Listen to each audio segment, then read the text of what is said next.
Robert Reeves knelt at his wife's grave, the snow erasing the flowers he'd laid. He didn't pray. He promised, something the wind wouldn't carry far. Papa, the wood bin is empty. We'll freeze before dawn. We won't freeze. There's fuel nobody thinks twice about. He crossed the yard to the corn crib, where the harvest's waste had been piling up for years. He grabbed a burlap sack and began shoving dried corn cobs into it, the trash of his own fields. Back inside, he cracked open the stove and fed the cob bed. The fire caught with a hungry roar. It's actually burning, and it's hot. Maybe he's not crazy. Maybe we won't freeze. This will keep us alive, Anna. The cold doesn't care what's in the stove. The cabin began to feel like a home again, even as the valley outside noticed the smoke and whispered. Mark Henderson spotted the strange smoke rolling from Reeves' chimney and tightened his jaw. He'd heard rumors. Now he wanted to see the fool for himself. Robert, you are burning your corn cobs. What's next? Your boots. Robert didn't answer. He turned back to the stove and fed another cob, the fire crackling in protest. I said, you are burning your own garbage, Reeves. The whole valley can smell it. He won't even defend himself. Why? At the general store, the laughter started before the door closed.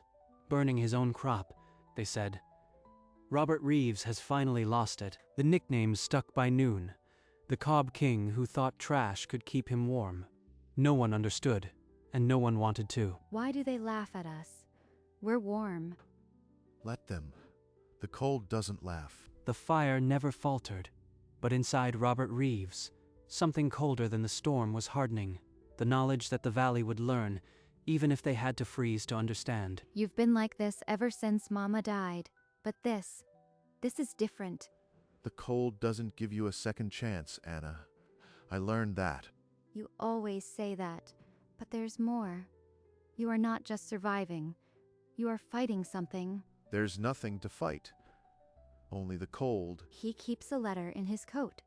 I've seen it.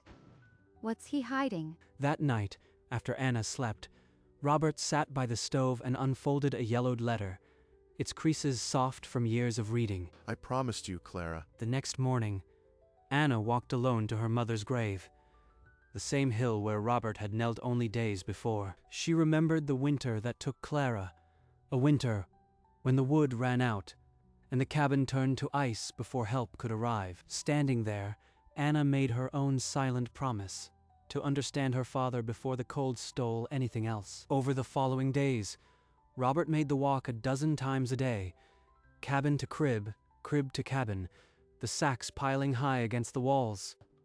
Anna, come help me. We're going to need every cob we've got. The winter doesn't knock before it kicks the door in. Everyone's laughing, Papa. What are we supposed to be, the laughing stock of the valley? She didn't wait for an argument. She grabbed a sack and started stacking, her silence building a wall of its own. You see the Cob King out there, hauling his garbage sacks. He'll be the first to freeze, mark my words. But a trader came through that afternoon, his face grim. The blizzard, he said, would hit by nightfall tomorrow, and no woodpile would be safe. It's not the woodpile that matters. It's the fire. And we've got fire to spare. He's been waiting for this storm, like he knew it was coming before the sky even changed. Outside, the valley lay still and gray, but the mountain peaks had disappeared behind a wall of cloud. The Reeves cabin was a pocket of warmth in a world about to freeze, and Robert Reeves fed another cob into the fire. Watching the dark gather, the crank radio on the table crackled to life, a voice warning of a blizzard that would bury the valley by dawn. Robert didn't sleep. He paced the cabin, checking the stove each hour, feeding cobs like a man counting time. He's still out there, feeding that fire. Something else is burning inside him, too. In the bedroom, she lifted the floorboard where her father kept Clara's tin box. Inside, the letter. She unfolded it. The handwriting was Clara's, and the first line was a promise. Find a way to keep warm without depending on anyone. He promised Mama he'd find a way. All this is him keeping that vow. Then the window rattled. The blizzard had arrived, not with snow, but with a wall of wind that shook the cabin to its bones. Anna, get away from the window. It's here. Anna stepped out of the bedroom. The letter crumpled in her fist as the storm roared like the end of the world. Outside, the world vanished. Snow packed the glass until the cabin became a sealed box, groaning under the weight of a storm that would not stop. Robert fed the stove like a man winding a clock, one cob, then another, the flames answering his call. I read her letter, Papa. She asked you to find a way. But there's more, isn't there? What else did she say? What promise did you make your dead wife that you won't tell your own daughter? Not tonight. The storm is too loud and the cold too close. This isn't the time for old letters. Robert didn't look at her. He fed another cob, and the fire leaped, sealing the silence between them like a door slammed shut. Anna turned away, the letter still clutched in her hand. She sat by the window, watching the white erase the world. At the Henderson cabin, the fire was not dead yet, but it was eating its last logs. The children shivered, and the walls were icing over. We'll be fine. The woodpile's deep enough. It's just a storm. Mark stared at the white outside, and for the first time, he looked afraid. His wife didn't answer. She just pulled the blanket tighter. Mark's woodpile was disappearing faster than he'd admit. He sent his son to the shed, but the storm threw the boy back against the door before he'd taken 3 steps. We'll stretch it. We have to. In the Reeves cabin, Anna sat alone by the stove, unfolding the rest of Clara's letter. The second page was worn thinner than the first. I need you to promise me, Robert. Don't let our daughter feel this cold. Don't let her be helpless. The letter went on, telling how wood would always run out, how Robert must find something else, a fuel nobody could cut off or sell. He must have started saving then. All these years, it wasn't madness. It was a promise. At the Hendersons, Mark's wife broke her silence. She grabbed his arm and begged him to do something, anything, before the air froze solid. There's nothing out there. The whole valley is buried under 6 feet of snow. Mark stared at the empty woodshed through the window, the shape of his mistake. The storm had swallowed everything, his wood, his pride, and soon his chance. The fire in the Henderson stove coughed, sputtered, but did not die. Not yet. But the clock had started. Inside the Henderson cabin, the fire gave one last shudder and went black. The children's whimpering was the only heat left. Reeves said it plain. The cold doesn't care what's in the stove. I laughed then. I am not laughing now. His wife cried out from the dark. The children are freezing. Mark pulled on his coat without a word. I'll go to Reeves. What I said doesn't matter now. I've read Mama's letter. She asked you to find a way. What have you been hiding? Come, I'll show you. Robert led Anna through the blinding snow. The corn crib rose like a ghost from the whiteout. This is her answer. A fuel that can't be cut off or bought. Every sack I've carried holds a piece of a promise I never knew. 2 doors, in 2 cabins, one opening to the storm, one to a secret kept for a decade. Robert unlatched the crib door and pulled it wide. The blizzard couldn't follow inside. Sacks piled to the rafters. Years of harvest stored not for sale but for survival. He didn't just prepare. He built an answer to winter itself. I promised your mother I'd never let the cold win again. I found a way, Anna. Corn cobs, the thing everybody threw away. You never told me. You let them laugh at you. All this time, I thought you were trying to be strong. Strength wasn't what I needed. I needed something that couldn't be taken. That's what the corn crib is. A shape broke through the white. Mark Henderson, bent double, shouting words the wind tore to shreds. He didn't make it. His legs buckled and he plunged face first into the drift, twitching, then still. Papa, he's freezing. We can't leave him. They fought the storm, dragging Mark's stiff body to the cabin door. Robert pushed it open, and the fire's glow spilled into the snow. Inside, corn cobs burned steady, a promise kept. Outside, the blizzard screamed, but it could not win. The heat brought Mark back, piece by piece. His fingers twitched, then his eyes wide with confusion and the memory of freezing. You were right, Reeves. The cold doesn't care what's in the stove. It only cares that it burns. Robert didn't answer. He lifted another cob, fed the fire, then knelt to check Mark's fingers for frostbite. He's not gloating. He's just saving a man who humiliated him. Mama would have wanted this. I called you a fool. I stood in your doorway and laughed at your garbage fire. Now I am the one lying in the dirt. He tried to sit up, but his strength was gone. The tears came then, silent, freezing on his lashes before they could fall. Papa, even now, after everything he said, he came to us. That must mean something. The cold doesn't hold grudges. Neither should a man with a fire. My children, they're still in that cabin with no fire. Please, I'll do anything. Robert looked at the sacks lining the wall, then at the white blindness outside. He did not answer. Not yet. You want fuel for your children? Then you'll do more than apologize when this storm breaks. I'll tell them. I'll stand in the store and tell every man that laughed that your trash saved my family. Robert didn't smile, but the hardness in his shoulders eased. He lifted a burlap sack from the stack and pressed it into Mark's trembling hands. This fire doesn't ask for a debt, but truth is the only payment I'll take. Mark staggered upright, clutching the sack like a man holding his own heartbeat. He moved toward the door, the blizzard howling beyond it. I won't forget this, Reeves. Not a single word of what I said or what you gave. Robert nodded once, then watched the storm swallow Mark whole. The wind howled, but inside, the fire never faltered. You gave him fuel. After everything, you didn't even hesitate. Hesitating wouldn't warm his children. Clara didn't marry a man who kept a fire to himself. Anna didn't speak. She wrapped her arms around her father, and the storm outside turned into something that couldn't touch them. The blizzard did not ease. The radio warned the valley. 3 more days of frozen hell, and without heat, no home would survive. Reeves' trash fire saved my family. I laughed at him. I was a fool. The radio went silent. Outside, the wind carried the sound of other families dying. Then came the knock, desperate. A mother with a child begged for a single sack of fuel. You have more than we need, Papa. This is how we keep that promise. 1 sack opens the flood.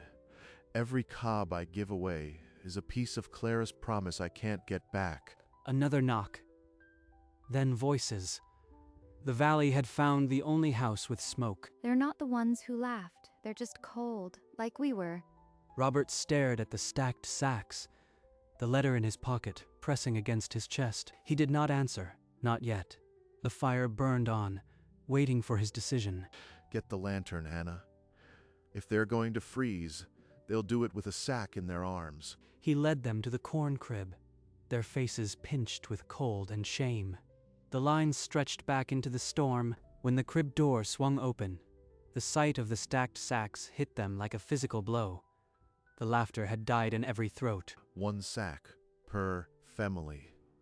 No debt, no thank you needed. This way. Take it. My father knows what it costs to be cold. And so the line moved, each sack given without ceremony. The only sounds were the wind and the crunch of boots on snow. Mark Henderson appeared from the whiteout, his own sack already empty. He joined the work without asking, carrying loads for the old and weak. He's still got sacks stacked to the ceiling. It's like the crib is breathing out fuel. Robert kept moving, stacking sacks on shoulders, checking hands for frostbite, saying nothing. His silence was louder than any sermon. 2 hours passed. The line thinned. The storm did not. But now, every home that had mocked him would burn with his trash. After the last neighbor vanished into the whiteout, Anna carried a lantern into the corn crib to tally what remained. She counted the remaining sacks, 48.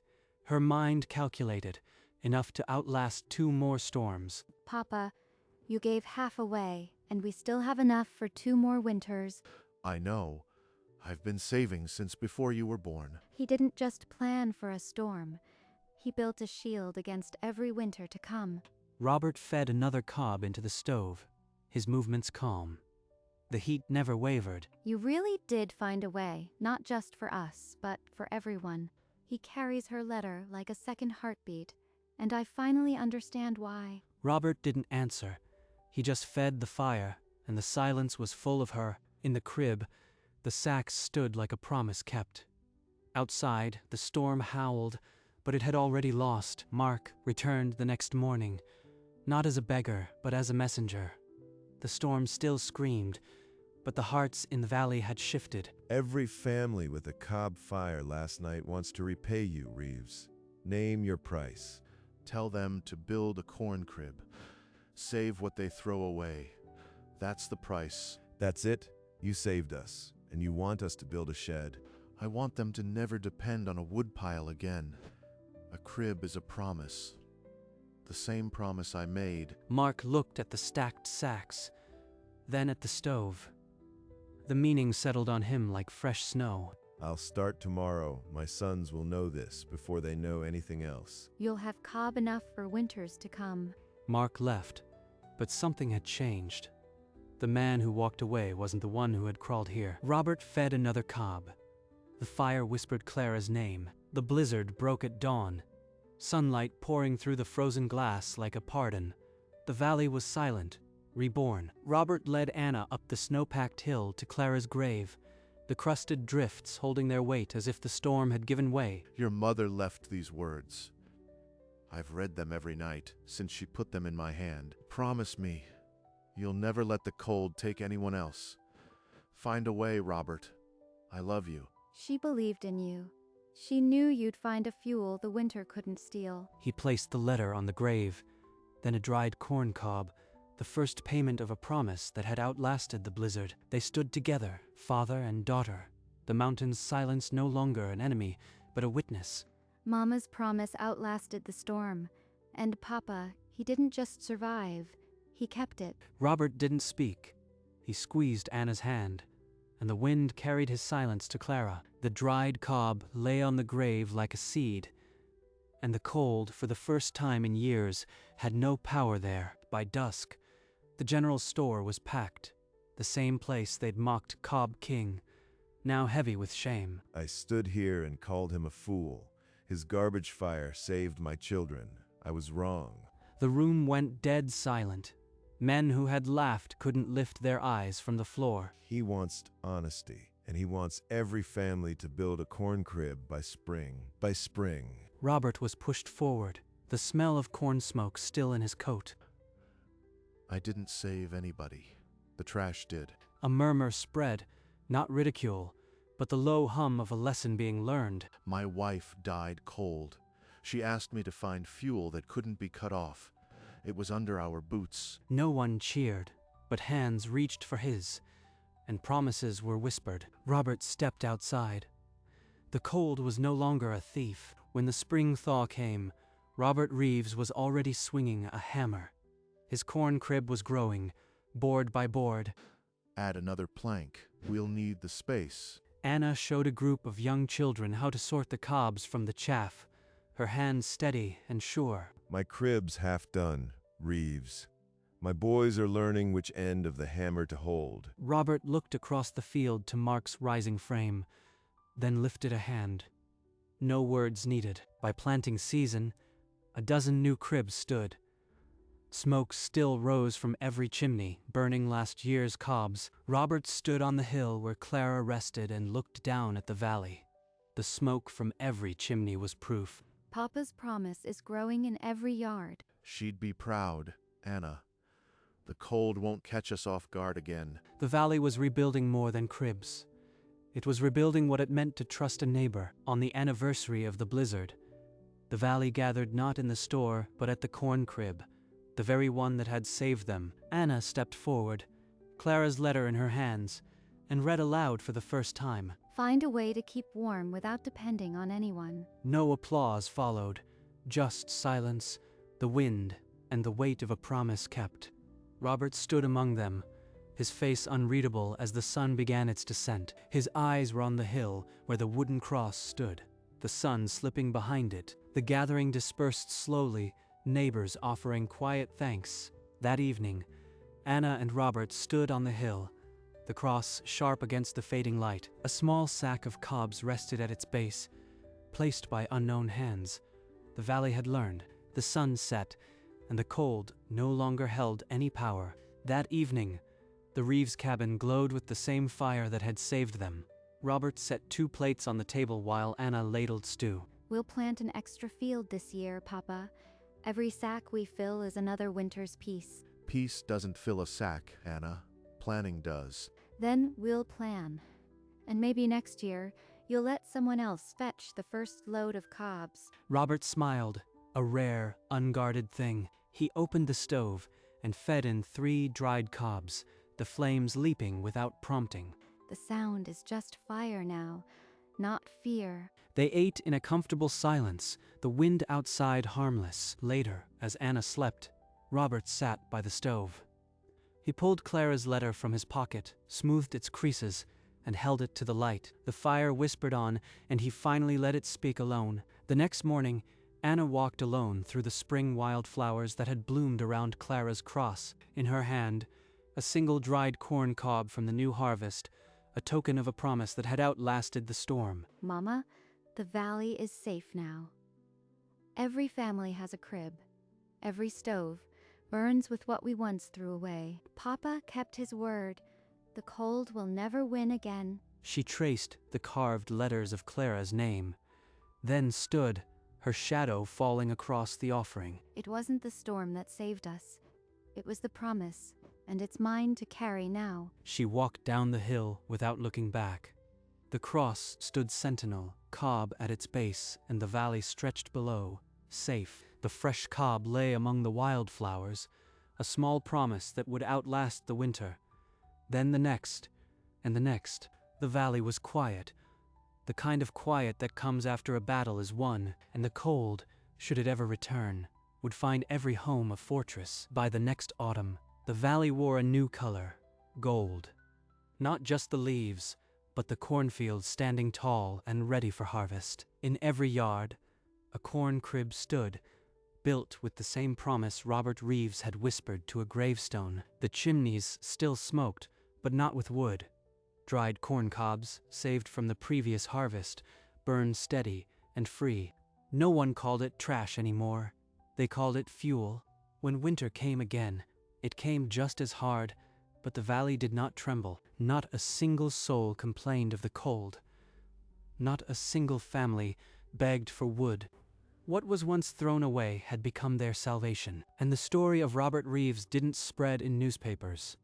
It lived in cribs, in cobs, in the memory of a woman who asked for a way. The cold no longer owned the valley, and the dried corn cob, once garbage, became the seed of a promise that would outlast winter forever.